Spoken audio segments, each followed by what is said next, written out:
And welcome back, everybody, to a brand new post-commentary feature match. We are back in action. It's actually round 2 because I didn't have a chance to record round 1 because of some technical issues. But, yeah, I got a brand new feature match for you guys here. I actually decided I'd put myself in the feature match because I don't think I'm rarely in them as far as the locals tournament feature matches are concerned. I usually try to pick people that are not me. But I said, you know, what the hell, I'll just throw myself in here and we'll see how it goes. So I'm going to be playing against Paleo Frogs, and I'm piloting my Burning Abyss deck. As you can see, I get started pretty strong there. Opening Mathematician, still had that O-Lion in deck, and underway to a really strong turn. Unfortunately, I did open the Graph in my opening hand, so I'm forced to dump the Rhino, to send the Libic to summon out the Graph from hand. Now, I make a pretty crucial mistake here. I had been like super high strung leading up all the way to this tournament, a million things racing through my head, and I forget to detach the Graph. Luckily my opponent is nice enough to be like, do you mind if I change my detached target? So shout outs to him for letting me do that. Just because that was totally not my intention to detach the other BA monster. But either way, we're getting off to a pretty solid turn here, going into our first Yugioh. And then going to resolve a whole bunch of Chainlinks, Yugioh Chainlink 1, Block Dragon Chainlink 2, Seer Chainlink 3, and Dante Chainlink 4. And we're going to go ahead and add that Gigantes and that Fossil Dyna to my hand to be able to continue our plays here. And one thing I want to mention as I draw some cards here, if you guys are interested in picking up anything off of TCG Player, feel free to use my affiliate link down in the description below. It helps out support the channel and everything like that, so feel free to go ahead and use it if you would like. So Gallus is going to go ahead and reveal that Block Dragon off the top of the deck and burn him for a hot 16. Gallus is by far the best card in the deck next to Block Dragon. The card does so many things for the deck. Gives you a level 3, it mills a card, it burns your opponent, it's link fodder, it's literally just free. The card is absolutely amazing in this deck. So now I'm missing Glow Up Bulb right now, and I figure I have to go for the Nat Beast because, you know, I don't really know what my opponent's playing. I can assume what they're playing, but still nonetheless want to try and go for that Nat Beast. Milling 3 off the top off that Curios, milling the Dotscaper, milling really strong there, and then milling a Power Giant off of the Glow Up Bulb, synchroing into the Nat Beast, and then going into a second Yugioh here. Yugioh Chainlink 1, Dante Chainlink 2, adding back the Graph, draw into another 4 cards. And I think I pick up a Sekka's Light here, which I want to keep in my hand because I've only milled a Sekka's Light earlier. So milling Sekka's Light will allow me to use its graveyard effect first before resolving the in-hand effect of drawing 2 cards. So I've drawn an absurd amount of cards this game. 8 plus 3 is 11. So I've drawn 11 cards this game and milled quite a few more probably. Summoning Block Dragon, or probably not. Summoning Block Dragon now, banishing 3, then summoning the Rock Spirit. Linking off into the Cerberus. Now, I don't know if it's the timing of the time I saw the certain cards I needed to be able to make the field I needed to make. But this is sort of the awkward part about building this board. I'm trying to get into Avermax right now, and I want to make IP Masquerena, and I need to sort of go all out to get these 2 extra monsters on field to be able to make the IP Masquerena after making the Cerberus. So I'm forced to burn through quite a bit of resources here, and you know, trying to get that Block Dragon on board as the final piece of the puzzle next to the Fossil Dyna. So not only can I protect my Fossil Dyna by battle, but I can also protect from destruction by card effects. So, yeah. Seemingly a very strong field that I've established here. Nat Beast, Fossil Dyna, Avermax, Block Dragon, and of course Fossil Dyna and the Avermax are boosted by 300 attack and defense. And the only monster that can be attacked right now is the Avermax. So right now everything is in a pretty good position. So the battle phase is kind of shut down, special summoning shut down, any removal is technically shut down, spells are shut down. Yeah, I'm feeling confident, but he is playing Paleo Frog, and that is a wide bit of unknown cards there in the back row. 5 to be exact. I run into the Dupe Frog. Of course, that'll grab him the swap, which of course to me right now doesn't seem like too much of a threat because I have Fossil Dyna. there's not much he can do with that Swap Frog if Fossil Dyna remains on the field. And I continue to try to poke at him in the battle phase here to try to push for game, since Gallus the Star Beast has already done so much work prior to this battle phase. Already dropping him down to 58. Compulsory evacuation device being activated, and bouncing that Nat Beast back, and then he'll swiftly follow up with that Trap Trick to get Morella, and then activating Morella immediately to go for the Lifesaver card, and that is Spiritual Swords, Sacred Swords of Revealing Light, or whatever the trap is. Basically, you can banish from your grave, and monsters that your opponent controls cannot attack directly for the rest of this turn. I'm going to resolve the other effect of Sekka's Light in my graveyard now that I was not able to do the previous turn. Put back that Graph in my hand to draw another card. Just trying to get that dead card out of my hand and replace it with ideally something better if he does end up clearing the Fossil Dyna. Of course, I am locked out of Fossil Dyna, or out of a special summoning much like he is, so I can't really advance my board too much onto his, but he's had to burn quite a few cards to not really deal with too much of the problem. Now, Lost Wind is going to be activated here during his turn. And this is going to be able to turn his plays on completely. And just going to negate Fossil Dyna's effects and have its attack. Luckily, Lost Wind for me only negates or halves the attack. And Fossil Dyna is being boosted attack and defense-wise. So, still has 1600 defense. And still can only attack Avermax as it stands. So Swap is going to dump a Swap to the graveyard after dumping that Ronin earlier. Trying to assemble that classic Paleo field. Probably totally awesome. Maybe Borreload or Boral Sword. Although Borreload seemingly would be a better card to deal with a certain situation. And my sheer, this board that I put out is very good. But it's my sheer lack of being able to deal with these threats that he have. Because, my board can sit here and, tried to shut off a lot of aspects of the game with a lot of floodgates, but he has so much removal that isn't the type of removal that is my board is good at going against or trying to stop. Security Dragon coming out and bouncing back the Saryuja, and yeah, cards like Crackdown, cards like Compulse, Lost Wind. Lost Wind seemingly allowing him to play immediately here.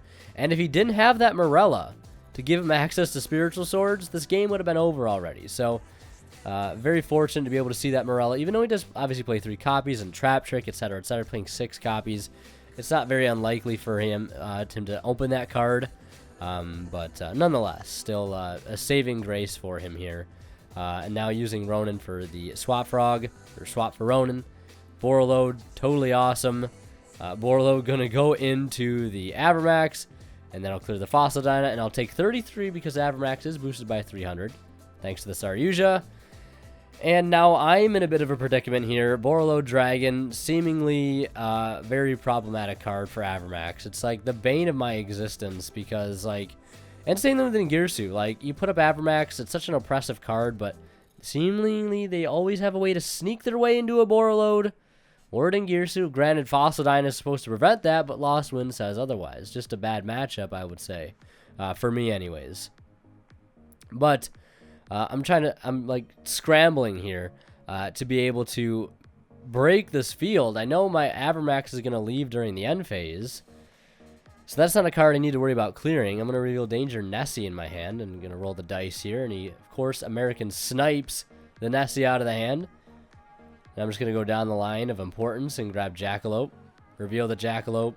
Roll the dice again. He picks 4 again. And does not hit the Jackalope. At least it's a Block Dragon out of my hand. And I get to draw a card. Or is it Orbital Hydrolander, which is not live at the moment. Now, one thing I want to mention is as I resolve the Sekka's Light, my extra deck isn't currently playing Borreload. Most extra decks I've seen of at least BA variants, at least builds that I've looked into, don't play Borreload. They do play Sword, but his field has Avermax, my Avermax, and has Dupe Frog. He's going to activate Heavy Storm Duster now onto my Sekka's Light while it is face up on the field. Be able to chain his Morella in grave. Now I special summon Tracker and Wielder, and then normal Graph. Graph will summon from deck since I've recycled all my BAs back into the deck thanks to Saryuja. Thinking on that. if he wants to sort of have any response, it will go through. Graf will get, or Graf will be summoning the Seer. Seer will be hitting the board and exploding immediately. And I'll be using Seer's Graveyard effect to summon out the copy of Cherubini. And I really don't have many targets left in the deck right now. So I'm going to go and just send Gallus a Star Beast to get an extra Earth in my grave. As banish fodder, you know, sort of food for Block Dragon. Now, if I was playing Borreload, I couldn't even use it. Because I can't attack anything but Avramax, and I also I can only attack Dupe Frog. I don't know how this actually, you know, from a ruling standpoint, how this would play out. This is very interesting. I would just assume that I can't attack at all.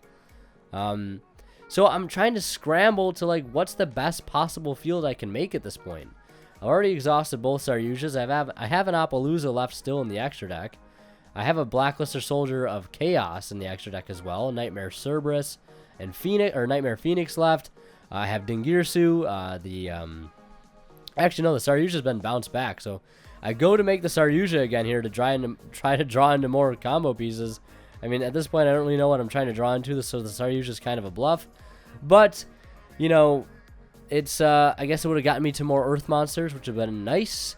You will be able to negate the Saryuja, though, and I'm sort of just running on empty. My banish pile is just absolutely massive at this point. I could summon another Block Dragon had I had one more Earth monster in my graveyard. And I could have made Dingirsu, but I was literally one Earth monster short.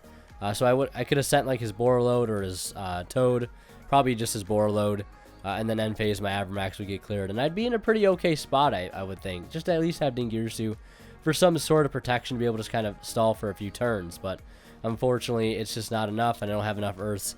Engrave that Sekka's Light, I tried to resolve to, you know, to at least get into one more Earth monster. And now I start off with Mathematician because unfortunately I happen to draw into the Mecha Phantom Beast O-Lion, which sucks a lot. So now I have to use Rhino Warrior to send the Sabers to be able to stack the O-Lion to put it back into the deck and at least get better value out of it by having a chance to either mill it or draw into it off a Saryuja later. So I use Cherubini here to be able to send, I believe it is, I'm not sure what it is. I can't see it right now. It is off the camera. But a monster that is not getting its effect. And as you can tell, I used Libic here. I sent Libic off of the Cherubini. My apologies. To be able to summon the Seer out of my hand. So its effect is still live. Now, I was unfortunate enough and not able to mill a Block Dragon. And I'm also unfortunate enough to be able to have milled a Pankratops and a Twin Twister, both cards that I had decided in for this matchup. And now I have to go into the classic Avramax Beatrice, which is sort of like, I've got nothing else. If you break this, you pretty much got it. Even though it is like a decent fallback play, it's just not enough in this format with Borreload and Dingirsu being such easily accessible cards. So yeah, he's going to go ahead and go for Lilith here, and he's going to go ahead and reveal 3 copies of Trap Trick. Only going to reveal 1, though, to save time. I trusted him to only to have 3 copies in the deck, so this is just simply to save time. I know someone in the comments is going to be like, oh, he only revealed 1, blah, blah, blah, blah, blah. He did it to save time, and I trust him. A good friend of mine that I'm playing against here, so no need to call anybody out on cheating, because eventually I will know what all of his backer are at some point, and if another one is a Trap Trick, things will get a little awkward. But yeah, as we head into my turn here, I want to mention a quick shout out to Imperium Duelist. If you guys are interested in picking up this beautiful playmat on the left, although the one on the right is looking pretty fresh, got to support our boys at Imperium Duelist. If you guys are interested in this Millennium Ring playmat or any of the sleeves that I'm rocking, go ahead and check them out. A link to the website down in the description below, and use that discount code WinnerKills10 off at checkout to save 10% off your entire order. So now getting things started here with the Seer, normal summoning that to be able to self-destruct and summon out Cherubini. I go ahead and use Cherubini's effect here to be able to send Rhino Warrior and be able to dump another Fiend. I decide to deck thin the Farfa out of my deck, specifically just for that reason, just to deck thin. I don't want to draw into any more BAs at this point, and Farfa is no longer sort of like a hindrance to my opponent because my Beatrice has been exhausted, and it's just not needed. So I just dump it to the deck, out of the deck, and just kind of deck thin.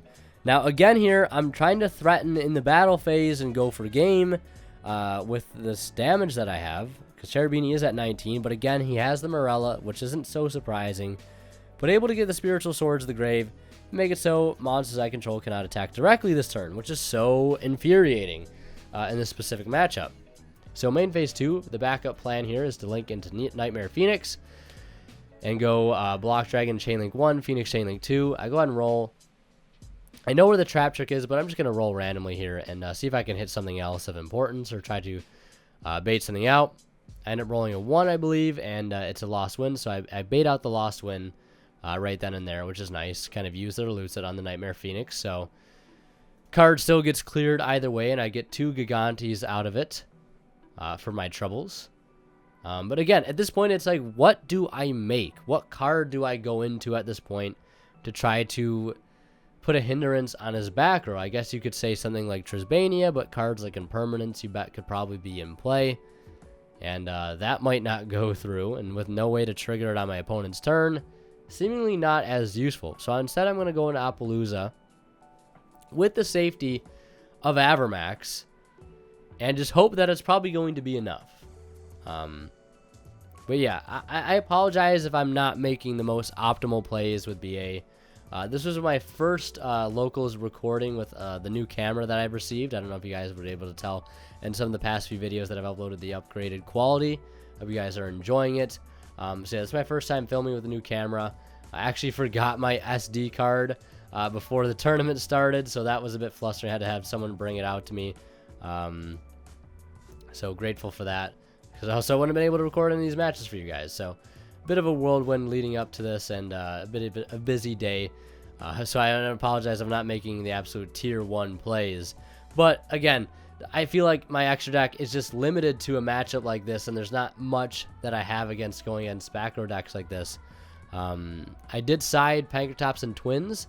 Was not able to see them this game. I mean, I did see them, but of course milled them, which is one reason why I might end up siding cards like Galaxy Cyclone instead of Twin Twister, because if I mill them, I at least can get value out of them instead of just having to be like, oh, there goes that side deck card that I won't be able to use, etc., etc.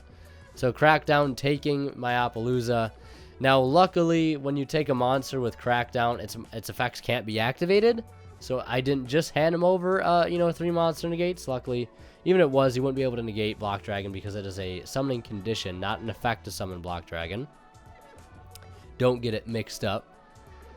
But he has dupe. He has Totally Awesome. He has my Appaloosa, which is sitting at 2,400. I'm going to go into battle phase, and I have to attack the dupe frog, which is going to get him the swap frog as a result. And I'm going to go in and try to run over the toad for 300. He says no with a second copy of Crackdown and chaining the Morella to that. So at this point, it's still, what do I do? My Avermax is going to get its bread buttered next turn. If I can't make something like Dingirsu, I'm probably in a bad spot. I need to clear some things off his field. He just has so much advantage.